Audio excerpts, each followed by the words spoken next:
কল্প মধ্যে বিরাজিত কল্পবট।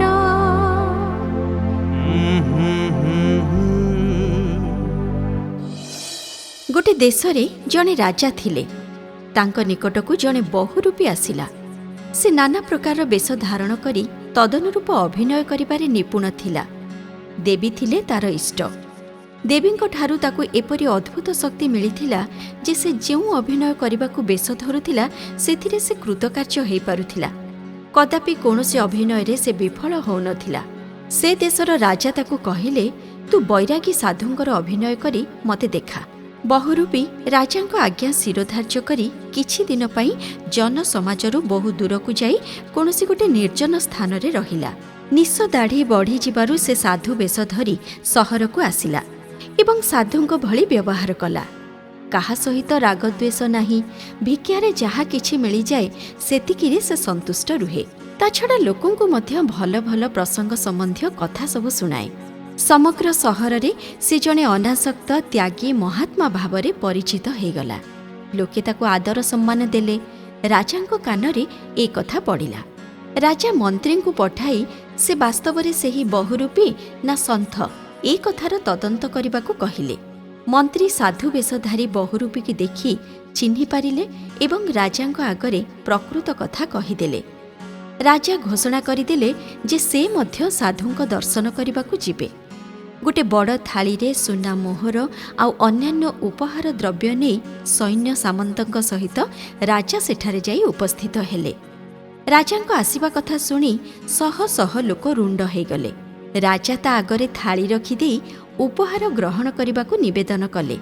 ସେ ସୁନା ମୋହର ପଇସାପତ୍ର ଆଉ ଯାହା ବସ୍ତ୍ର ଅଳଙ୍କାର ଏସବୁ ଥିଲା ସେସବୁ ଜିନିଷକୁ ସ୍ପର୍ଶ ନ କରି ଶିବ ଶିବ କହି ସେଠାରୁ ସେ ଉଠିକି ଚାଲିଗଲା। ଲୋକେ କୁହାକୁହି ହେଲେ ଯେ ବାସ୍ତବରେ ବାବା ଜଣେ ପରମ ବୈରାଗୀ ସାଧୁ ଥିଲେ। ଭଲ ସତ୍ସଙ୍ଗ ଚର୍ଚ୍ଚା କରୁଥିଲେ, କିନ୍ତୁ ରାଜାଙ୍କ ମନରେ କ'ଣ ଭୂତ ପଶିଲା କେଜାଣି ସତ୍ସଙ୍ଗ ବନ୍ଦ କରିଦେଲେ। ଏଭଳି ଜଣେ ଅନାସକ୍ତ ସାଧୁଙ୍କୁ ଏମିତି ବହୁମୂଲ୍ୟ ଉପହାର ଦେଇ କ'ଣ ସନ୍ତୁଷ୍ଟ କରାଯାଇପାରେ? ପରବର୍ତ୍ତୀ ସମୟରେ ବହୁରୂପୀ ତାର ପ୍ରକୃତ ବେଶରେ ରାଜାଙ୍କ ନିକଟକୁ ଯାଇ କହିଲା, ମହାରାଜ, ମୁଁ ମୋର ଅଭିନୟରେ ସଫଳ ହୋଇଗଲି। ଯଦି କିଛି ପୁରସ୍କାର?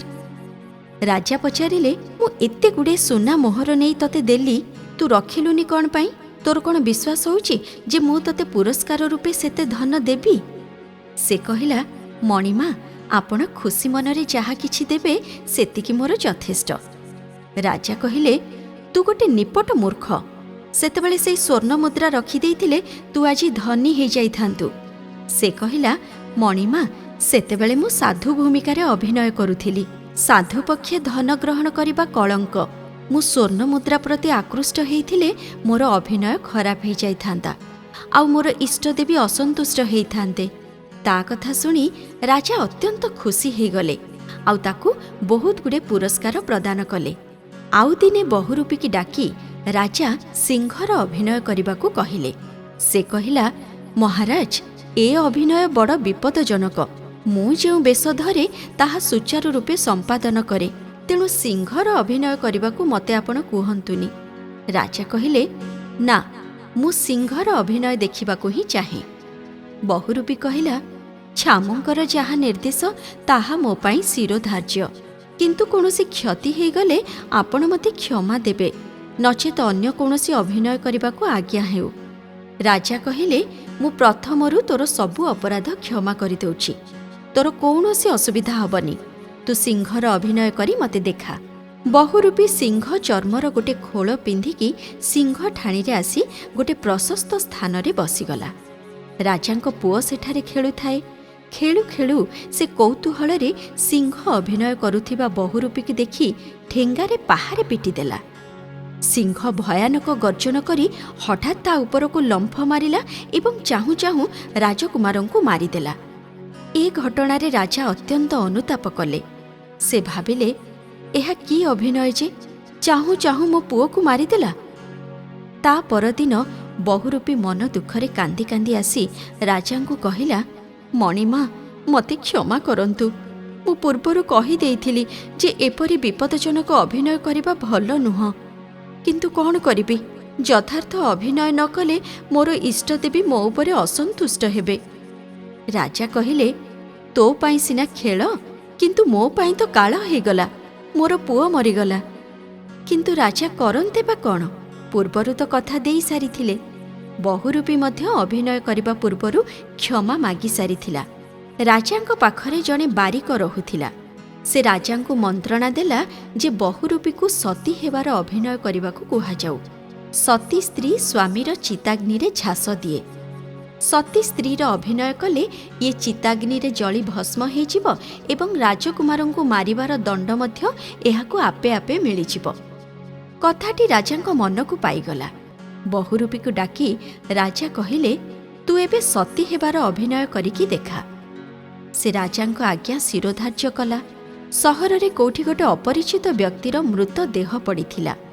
ଲୋକେ ତାକୁ ଶ୍ମଶାନକୁ ନେବାବେଳେ ବହୁରୂପୀ ଷୋଡ଼ଶ ଶୃଙ୍ଗାରରେ ବିଭୂଷିତ ହୋଇ ସତୀ ସ୍ତ୍ରୀ ବେଶ ଧରି ତା ପଛେ ପଛେ ଚାଲିଲା।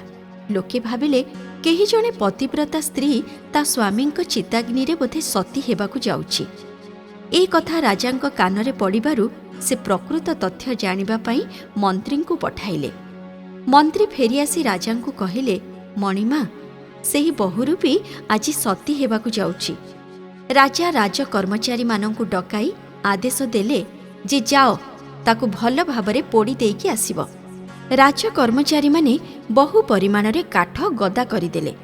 ନଦୀକୂଳରେ ଶ୍ମଶାନ ଘାଟରେ ସତୀ ରୂପ ଧାରଣ କରିଥିବା ସେହି ବହୁରୂପୀ ମୁର୍ଦ୍ଦାରକୁ କୋଳରେ ଧରି ଚିତାରେ ବସିଗଲା। ଲୋକେ ନିଆଁ ଲଗେଇଦେଲେ। ଇତିମଧ୍ୟରେ ହଠାତ୍ କୋଉଠୁ ଖୁବ୍ ଜୋରରେ ବର୍ଷା ପବନ ମାଡ଼ି ଆସିଲା।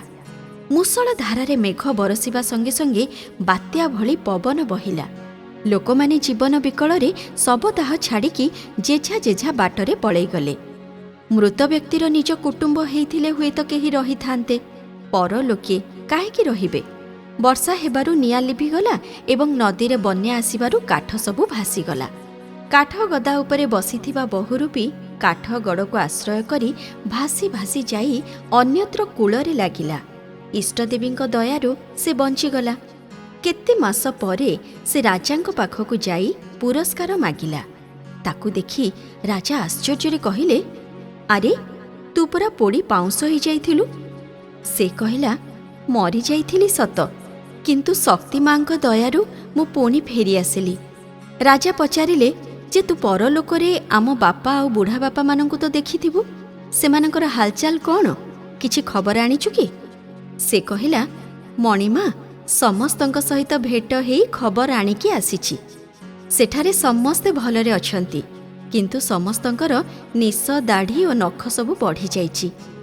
ଖିଅର କରିବାକୁ ବାରିକ ନାହାନ୍ତି, ତେଣୁ ସେମାନେ ଏଠାରୁ ରାଜସେବକ ବାରିକକୁ ପଠାଇବାକୁ କହିଛନ୍ତି। ରାଜା କହିଲେ, ସେଠାକୁ ବାରିକ ଯିବ କିପରି?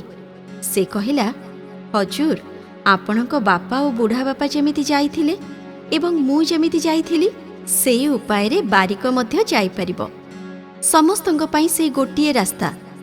ଏ କଥା ବାରିକ ଶୁଣି ଭୟରେ ପୁରା ଥରହର ହେଲା। ଭାବିଲା, ଏଥର ମୋର ମୃତ୍ୟୁ ସୁନିଶ୍ଚିତ। ରାଜାଙ୍କ ଆଦେଶ ହେଇଯିବା ପରେ ତାକୁ ଆଉ କ'ଣ କିଏ ଟାଳିପାରିବ? ଏକଥା ଭାବି ସେ ରାଜାଙ୍କ ଆଦେଶ ହେବା ପୂର୍ବରୁ ଯାଇ ବହୁରୂପୀ ପାଖରେ ପହଞ୍ଚିଗଲା। ପ୍ରାଣ ବିକଳରେ ସେ ତା ପାଦ ଧରି କାକୁତି ମିନତି ହେଇ କହିଲା, ଭାଇ, ତମେ ମୋତେ କ୍ଷମା କର। କୌଣସି ପ୍ରକାରେ ରାଜାଙ୍କୁ ବୁଝେଇ ଦିଅ, ନହେଲେ ମୋ ପିଲାମାନେ ଅନାଥ ହେଇଯିବେ, ମୋ ସଂସାର ଭାସିଯିବ। ବହୁରୂପୀ ତାକୁ କହିଲା, ସତୀ ସ୍ତ୍ରୀର ଅଭିନୟ କରେଇବା ପାଇଁ ତୁ ରାଜାଙ୍କୁ ମନ୍ତ୍ରଣା ଦେଇଥିଲୁ ନା? ଏବେ ତୁ ନିଜେ ମର। ବାରିକ ବହୁତ ବିକଳ ହେଇ ପ୍ରାର୍ଥନା କରିବାରୁ ବହୁରୂପୀ ତାକୁ କ୍ଷମା କରିଦେଇ କହିଲା, ଠିକ୍ ଅଛି, ତୁ ତ ମୋର କୌଣସି ଶତ୍ରୁ ନୁହଁ, ତେଣୁ ମୁଁ ରାଜାଙ୍କୁ ବୁଝେଇଦେବି। ସେ ଯାଇ ରାଜାଙ୍କୁ କହିଲା, ହଜୁର, ସତରେ ମୁଁ ମରିନଥିଲି। ଲୋକେ ବହୁତ ଗୁଡ଼ିଏ କାଠ ଲଦି ଚିତା ଉପରେ ବସି ନିଆଁ ଲଗେଇ ଦେଇଥିଲେ। କାଠ ତ ଜଳିଲା, କିନ୍ତୁ ମୋ ଦେହରେ ନିଆଁ ଲାଗିବା ପୂର୍ବରୁ ଖୁବ୍ ଜୋରରେ ମେଘ ପବନ ଆସିଲା। ଲୋକେ ସବୁ ପ୍ରାଣ ବିକଳରେ ଏଣେ ତେଣେ ପଳେଇଗଲେ। ନଦୀରେ ବନ୍ୟା ଆସିବାରୁ କାଠଗଡ଼ ସବୁ ଭାସିଗଲା ଏବଂ ଦେବୀଙ୍କ ଆଶୀର୍ବାଦରୁ ମୁଁ ବଞ୍ଚିଗଲି। ମୁଁ ସତୀ ସ୍ତ୍ରୀର ଅଭିନୟ କରିବାକୁ ଡରି ନଥିଲି ଏବଂ ଭବିଷ୍ୟତରେ ଆଉ ଯେଉଁ ବି ଅଭିନୟ ଆପଣ କରିବାକୁ କହିବେ ତାହା ମଧ୍ୟ ମୁଁ କରିବି। ତା ଛଡ଼ା ଆପଣ ଯେତିକି ପୁରସ୍କାର ଦେବେ ତାକୁ ବି ମୁଁ ଆନନ୍ଦ ମନରେ ଗ୍ରହଣ କରିବି। ଏ କାହାଣୀର ତାତ୍ପର୍ଯ୍ୟ ହେଉଛି ଯେ ଯେଉଁ ସବୁ ଭୂମିକା ଆମକୁ ମିଳିଛି ତାକୁ ଯଥୋଚିତ ରୂପେ ଅଭିନୟ କରିବାରେ କୌଣସି ପ୍ରକାର ଊଣା ରଖିବା ଉଚିତ ନୁହେଁ। ଆମେ ପିତା, ମାତା, ସ୍ତ୍ରୀ, ପୁତ୍ର, ଭାଇ, ଭଉଣୀ, ଝିଅ, ଶାଶୁ, ବୋହୂ ଯାହା ବି ବେଶ ଧାରଣ କରିଛୁ ସେ ଅଭିନୟକୁ ଯଥାର୍ଥ ରୂପେ ସମ୍ପାଦନ କରିବା ଆମର କର୍ତ୍ତବ୍ୟ। ଯେଉଁ ବ୍ୟକ୍ତି ସୁଚାରୁ ରୂପେ ନିଜର କର୍ତ୍ତବ୍ୟ ପାଳନ କରେ ଭଗବାନ ତା ଉପରେ ଦୟା କରନ୍ତି।